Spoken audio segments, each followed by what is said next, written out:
মহারাজ, আমি কি চোরকে সত্যই শাস্তি দিতে পারি, নাকি আপনার সিন্ধুকে আরো কিছু গয়না বাকি আছে? মহারাজ, আপনার সভায় সবাই যেমন জ্ঞানী তেমনি বোকাও বটে।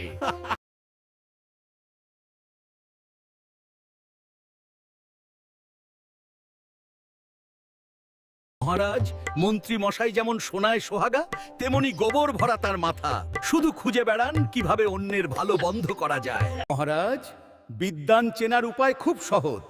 যাকে সবাই মূর্খ মনে করে সেই হলো সবচেয়ে বড় বিদ্বান। আর যেই মন্ত্রী মশাই ঘুষ নিলেন তার গাধার লেজ গজালো। দারুণ বলেছিস গোপাল। মহারাজ, ফেয়ারনেস ক্রিমের মতো বুদ্ধি বিক্রি হলে অনেক মূর্খ আজ রাজা হতো। Gopal, you always manage to find humor in everything. But tell me, কি ভাই, তরকারির থেকে তোমার হাসিটাই বেশি তেতো লাগছে। মহারাজ, আপনার জন্য এই বহুমূল্যবান ছাগলটি এনেছি, কারণ রাজসভায়। মহারাজ, আপনি বলেছিলেন বন্ধু বড় কিছু আনতে, তাই এই বড় আমটি এনেছি। মহারাজ, আপনার জন্য এই বহুমূল্যবান ছাগলটি এনেছি, কারণ রাজসভায়।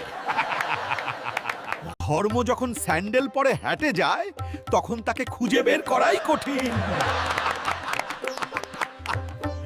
জাহাপনা, মোড়া যখন উল্টো তখন এর বুদ্ধিটাও উল্টো মোড়া।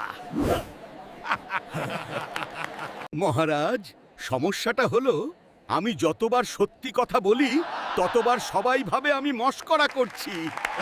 মহারাজ, আপনার সভায় যেমন গুণী লোক আছেন তেমনি কিছু গাধাও আছে। মহারাজ, আমি শুনেছি নাকি আপনার রাজকোষ শূন্য। ভয় নেই, আমার ঝুলিতে কিছু হাসি আছে, ভরে দিচ্ছি। মহারাজ, যদি বোকাদের উপর কর বসানো হত তাহলে আপনার রাজকোষই সবচেয়ে ধনী হত।